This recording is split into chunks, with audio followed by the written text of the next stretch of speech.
शेर की एक दिन की जिंदगी गीदड़ की 100 साला जिंदगी से बेहतर है। ये अल्फाज थे टीपू सुल्तान के। उन्हें शेर मैसूर भी कहा जाता है। यही टीपू सुल्तान थे जिन्होंने अपनी आखिरी सांस तक अंग्रेजों को भारत पर कब्जा करने से रोके रखा। टीपू सुल्तान भारत के इतिहास के पहले स्वतंत्रता सेनानी थे। अस्सलामुअलैकुम। तो चलिए टीपू सुल्तान की जिंदगी की तरफ रोशनी डालते हैं। टीपू सुल्तान का जन्म 20 नवंबर 1750 में कर्नाटक के देवनाहल्ली में हुआ था। टीपू सुल्तान का असल नाम सुल्तान फतेह अली खान साहब था। टीपू सुल्तान के बाबा का नाम हैदर अली था। हैदर अली कोई राजा महाराजा के घराने से नहीं थे, मगर वो अपनी बहादुरी और अक्लमंदी के चलते सल्तनत में बड़े बड़े ओहदों पर फायज होते गए। सन 1761 में वो मैसूर सल्तनत के सुल्तान बन गए। हैदर अली ने अपने बेटे टीपू को हर तरह की तालीम दिलवाई, जैसे साइंस, मैथ्स और रिलीजियस नॉलेज वगैरह। कर्नाटक की ये रियासत अंग्रेजों के लिए बहुत ही अहम थी। अंग्रेज कहते थे कि जिस दिन हम मैसूर को फतेह कर लेंगे उस दिन भारत हमारा होगा। 1767 में अंग्रेजों ने मैसूर पर हमला कर दिया। इसे एंग्लो मैसूर की पहली जंग कहते हैं। इस जंग में हैदर अली ने अंग्रेजों को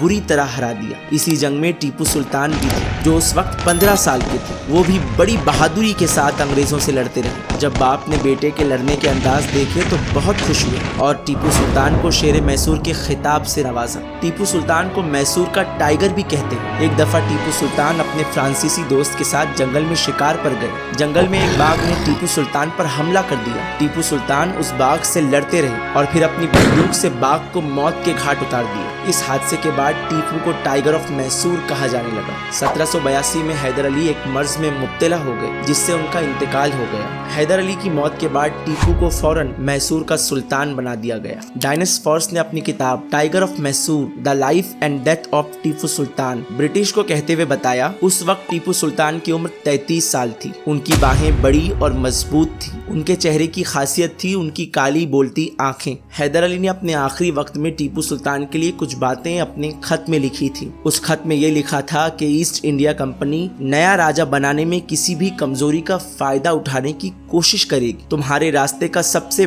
बड़ा रोड़ा है अंग्रेजों की नफरत। फ्रांसीसी लोगों की मदद से तुम अंग्रेजों से जीत सकते हो। लड़ाइयों की प्लानिंग में यूरोपियन लोग हमसे बेहतर हैं। उनके खिलाफ हमेशा उन्हीं के हथियारों का इस्तेमाल करो। मैंने तुम्हें अपने बाद नया बादशाह चुना है। हमेशा याद रखना, बहादुरी से बादशाहत तो हासिल की जा सकती है, लेकिन सिर्फ बहादुरी से ही उसकी हिफाजत नहीं की जा सकती। जब टीपू सुल्तान ने बादशाहत संभाली तो उनकी गिनती भारत के सबसे काबिल और बहादुर सैनिक कमांडर में होने लगी। जब टीपू सुल्तान बादशाह बने तो अंग्रेजों को कई जंगों में हराया और अपनी रियासत के कई सारे खोए हुए हिस्से भी वापस ले लिए। अंग्रेजों ने 1784 में टीपू सुल्तान के आगे घुटने टेक दिए और शांति समझौता कर लिया। एक सवाल ये भी पैदा होता है कि आखिर अंग्रेज मैसूर को क्यों हासिल करना चाहते थे। उसकी एक बहुत बड़ी वजह ये भी कहा जाता है कि पूरे भारत की सल्तनतें मिलकर भी जितना कमाती थी उससे ज्यादा तो सिर्फ मैसूर की सल्तनत की आमदनी थी। उसकी एक बहुत बड़ी वजह ये भी थी कि अंग्रेज पूरे भारत को छोड़कर मैसूर को अपने कब्जे में लेना चाहते थे। इसी तरह मराठों ने भी कई बार मैसूर पर हमले किए, लेकिन उन्हें भी हार का सामना करना पड़ा।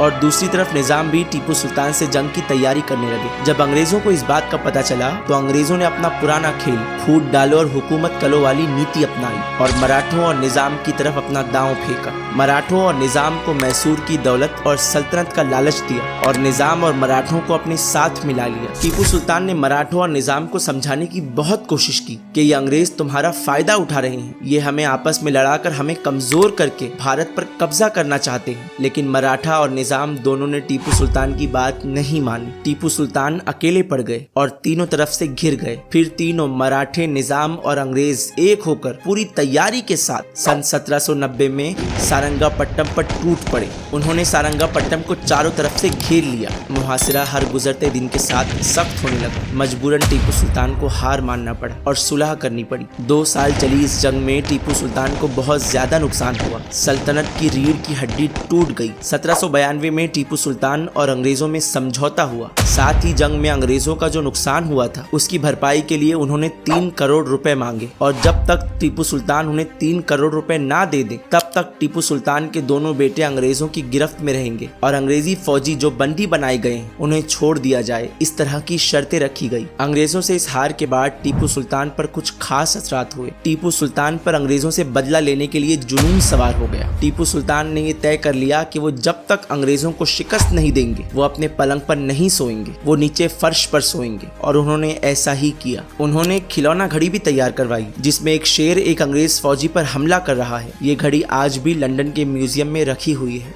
टीपू सुल्तान इस घड़ी को देखकर अंग्रेजों से बदले के लिए नई नई तरकीबें सोचते रहे थे। अब वो वक्त भी आया जब उनकी सल्तनत का ज़वाल यानी सल्तनत खत्म होने वाली थी। टीपू सुल्तान ने अंग्रेजों के सबसे बड़े दुश्मन फ्रांसीसियों से मदद लेने की कोशिश की, लेकिन वहां से भी कोई जवाब नहीं आया। टीपू सुल्तान चारों तरफ से दुश्मनों से घेरे जा चुके थे। ये एक ऐसा वक्त था जब उनके दुश्मनों ने ये तय कर लिया था कि वो शेर मैसूर का शिकार कब, कहां और कैसे करेंगे। इसी दौरान ईस्ट इंडिया कंपनी ने लॉर्ड कार्नवालिस को वापस बुला लिया और रिचर्ड वेलेस्ली को लॉर्ड जनरल बना दिया। रिचर्ड वेलेस्ली उस वक्त के ब्रिटिश प्राइम मिनिस्टर का दोस्त था। दोनों चाहते थे कि हिंदुस्तान पर मुकम्मल कब्जा किया जा सके और उनका सबसे बड़ा रोड़ा था टीपू सुल्तान। लॉर्ड वेलेस्ली टीपू सुल्तान से जंग का मकसद लेकर हिंदुस्तान आया था। उसने आते ही जंग की तैयारियां शुरू कर दी। लॉर्ड कार्नवालिस टीपू सुल्तान के जिन गद्दारों को तैयार करके गया था, अब वो रिचर्ड के साथ थे। रिचर्ड ने टीपू सुल्तान के गद्दारों से ये तय किया था कि वो कहीं भी मैसूर की फौज को अंग्रेजों का मुकाबला करने नहीं देंगे। 19 फरवरी 1799 को अंग्रेजों ने एक बार फिर जनरल वेलेस्ली के अंडर में टीपू सुल्तान पर हमला बोला। सन 1792 में अपनी आधी रियासत खो चुके टीपू की फौज और हथियार बहुत कम हो चुके थे, लेकिन इसके बावजूद टीपू सुल्तान की फौजियों ने बहादुरी दिखाई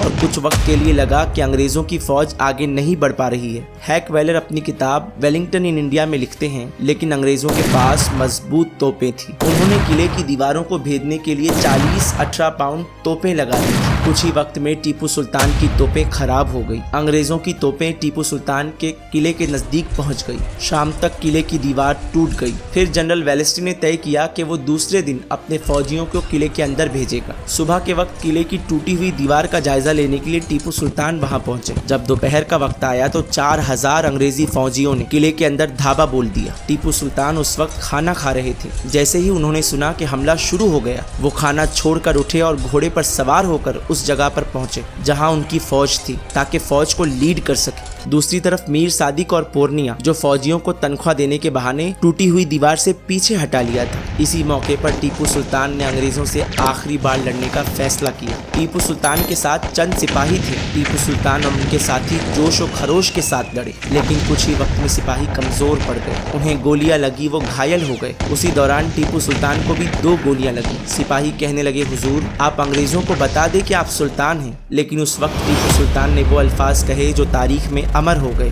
उन्होंने कहा कि शेर की एक दिन की जिंदगी गीदड़ की 100 साल जिंदगी से बेहतर है। वो तब तक लड़ते रहे जब तक वो बेबस होकर जमीन पर न गिर गए। टीपू सुल्तान जब जमीन पर गिरे तो एक लालची अंग्रेज उनकी कमर पर बंधी हीरों की माला उतारने के लिए आगे बढ़ा, लेकिन टीपू सुल्तान अब भी जिंदा थे। उन्होंने तलवार के वार से अंग्रेज सिपाही की टांग उड़ा दी। अंग्रेज सिपाही ने गोली चलाई। वो गोली टीपू सुल्तान के सर में लगी, जिससे वो शहीद हो गए। जब उनका जनाजा मैसूर की गलियों में निकला तो सारी आवाम की आंखों में आंसू थे। गम का माहौल छाया हुआ था। तो ये थी इस दुनिया के एक बेहतरीन कमांडर की कहानी। ये थी शेर मैसूर की कहानी। ये कहानी है टीपू सुल्तान की। अगर आप लोगों को हमारा वीडियो पसंद आया तो ज़्यादा से ज़्यादा इस वीडियो को लाइक करें, अपने फैमिलीज एंड फ्रेंड्स के साथ इस वीडियो को ज़्यादा से ज़्यादा शेयर करें और हाँ, सब्सक्राइब करना ना भूलें। तो मिलते हैं नेक्स्ट वीडियो में।